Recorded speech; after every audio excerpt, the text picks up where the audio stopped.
மதுரை வண்டியூர் பகுதியில் கோயிலில் வழிபாடு நடத்த அனுமதி மறுக்கப்பட்டதால் மயானத்தில் குடியேறி அருந்ததியர் போராட்டத்தில் ஈடுபட்டு வருகிறார்கள். கூடுதல் விவரங்களை வழங்க செய்தியாளர் சுபாஷ் இணைந்திருக்கிறார்.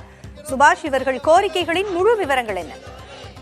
கண்டிப்பாக பூங்குழலி, மதுரை வண்டியூர் பகுதியில் அருந்தையர் சமூகத்தைச் சேர்ந்தவர்கள் சாமி கும்பிட எதிர்ப்பு தெரிவிப்பது உள்ளிட்ட பல்வேறு கோரிக்கைகளை வலியுறுத்தி தற்போது சுடுகாட்டில் குடியேறும் போராட்டத்தில் ஈடுபட்டு வருகின்றனர். மதுரை வண்டியூர் தீர்த்தக்காட்டு பகுதியில் வாழ்ந்து வரும் அருந்ததியினர் மக்கள் நீண்ட நாளாக வழிபட்டு வந்த கருப்பணசாமி கோவிலை ஒரு சமூகத்தினர் சாமி கும்பிடக்கூடாது என எதிர்ப்பு தெரிவிப்பதாகவும், அந்த சமூகத்தினருக்கு ஆதரவாக மதுரை மாவட்ட ஆதி திராவிட நலத்துறை அதிகாரிகளை ஆதரவாக இருப்பதாக கூறி 50க்கும் மேற்பட்டோர் தற்போது சுடுகாட்டில் குடியேறும் போராட்டத்தில் ஈடுபட்டு வருகின்றனர்.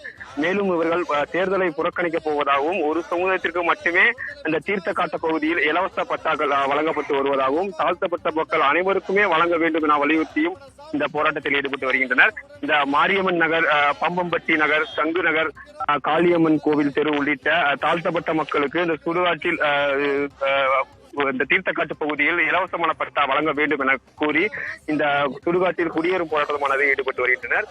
இது தொடரும் பட்சத்தில் வரும் நாடாளுமன்ற தேர்தலை புறக்கணிக்கப் போவதாகவும் தற்போது தெரிவித்துள்ளனர். பூங்குழலி, இவர்களோடு பேச்சுவார்த்தை நடத்துவதற்காக அதிகாரிகள் யாரும் வர இருக்கிறாங்களா சுபாஷ்? தற்போது போராட்டமானது சிறிது நேரமே தொடங்கி இருந்த நிலையில் தற்போது காவல்துறையினர் மட்டுமே சம்பவ இடத்திற்கு வந்து அதிகாரிக்கு தகவலானது கொடுக்கப்பட்டிருக்கிறது. இந்த போராட்டம் சம்பந்தமாக இன்னும் சில நேரங்களில் அதிகாரிகள் சம்பவ இடத்திற்கு வந்து பேச்சுவார்த்தை நடத்த இருப்பதாகவும் தகவலானது வெளியாகியுள்ளது. பொங்கலி, நீண்ட நாட்களாக வழிபாடு நடத்தி வந்த கோயிலில் தான் இவர்களுக்கு தற்பொழுது அனுமதி மறுக்கப்பட்டிருக்கிறது. இவர்களுக்கு நியாயம் கிடைக்கட்டும். தகவல்களை வழங்கியமைக்கு நன்றி சுபாஷ். அதிகாரிகளை உடனடியாக